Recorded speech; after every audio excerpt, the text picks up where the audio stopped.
TV news में आप देखते होंगे ना, जो ऊपर की एक पट्टी होती है टॉप बैंड, महाराष्ट्र की लड़ाई, दिल्ली में चढ़ाई, महाराष्ट्र के महादंगल में क्या होगा, चाचा जीतेंगे भतीजा हार जाएगा क्या, या फिर भतीजा मार जाएगा बाजी। लेकिन आज का नैरेटिव अलग है।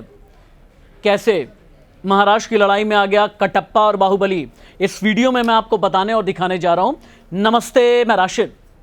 कटप्पा बाहुबली किरदार याद है ना आपको? वही कटप्पा जिसने बाहुबली की पीठ में तलवार घोंप दी थी।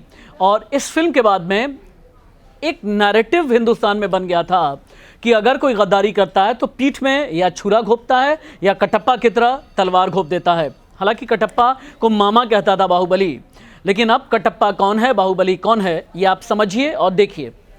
क्या है ना कि आज एक पोस्टर लगा दिया गया दिल्ली से लेकर के महाराष्ट्र तक। पोस्टर में ही दिखाया गया कि कटप्पा ने बाहुबली की पीठ में तलवार घोंप दी, मार दिया, जान से मार दिया। और ये कहा गया कि ठीक ऐसे ही शरद पवार के साथ में हुआ। यानी अजित पवार को बताया गया कटप्पा और शरद पवार को 83 साल का बाहुबली। ये बाहुबली अब दिल्ली में है। राष्ट्रीय कार्यकारिणी की एनसीपी की बैठक है। बैठक में शरद पवार क्या कहने वाले हैं? क्या कोई बहुत बड़ा ऐलान करेंगे शरद? और इससे भी बड़ी बात यह है कि शरद का अगला कदम क्या होगा, क्योंकि अब गेंद इलेक्शन कमीशन के पाले में है। इलेक्शन कमीशन को फैसला करना है। और इलेक्शन कमीशन फैसला कैसे करता है? आसान शब्दों में मैं आपको बताता हूं कि एनसीपी किसकी, ठीक वैसे ही जैसे शिवसेना किसकी, इसे लेकर के गेंद इलेक्शन कमीशन के पाले में गई थी। पहले आप ये समझें, फर्ज कीजिए कि कोई एक पार्टी है। मैं ऐसे ये दो मोबाइल लेकर के आपको बता रहा हूँ। फर्ज कीजिए कि कोई ऐसी एक पार्टी ऐसी कोई एक पार्टी है। पार्टी दो धड़ों में बट गई। ये दो अलग अलग पार्टियां हो गई, एक एनसीपी शरद पवार की और एक अजित पवार की। किसका पलड़ा भारी है? क्या ज़्यादा विधायक जो बुला दे उसी का पलड़ा भारी हो जाएगा? नहीं, ऐसा नहीं है। अब आप समझें, इलेक्शन कमीशन ये देखता है कि वोट का रिप्रेजेंटेशन किसके पास में ज़्यादा है।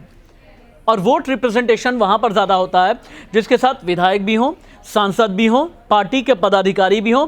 पार्टी ने अगर अलग अलग कमिटीज़ बनाई है, फ़र्ज़ कीजिए कि युवा एनसीपी बनाई है, या ये फ़र्ज़ कीजिए कि काडर बेस्ड कोई ज़मीन पर कोई कमिटी बनाई गई है, कोई संगठन बनाया गया है, क्या उनमें से ज़्यादा लोग जिसके पास में हैं उसी के हक में पार्टी को लेकर के फैसला किया जाएगा?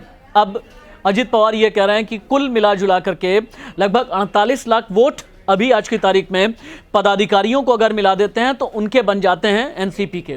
48 लाख में से 37 लाख के आसपास के वोट अजित पवार दावा कर रहे हैं कि भाई मेरे साथ में है, और 15 लाख जो हैं शरद पवार के साथ में है। लेकिन शरद का ये कहना है कि मेरे साथ में विरासत है, मैंने एनसीपी को 1999 में खड़ा किया, मैंने अलग रास्ता अख्तियार किया था, इसीलिए एनसीपी तो मेरी ही है, एनसीपी पर किसी का हक हो नहीं सकता।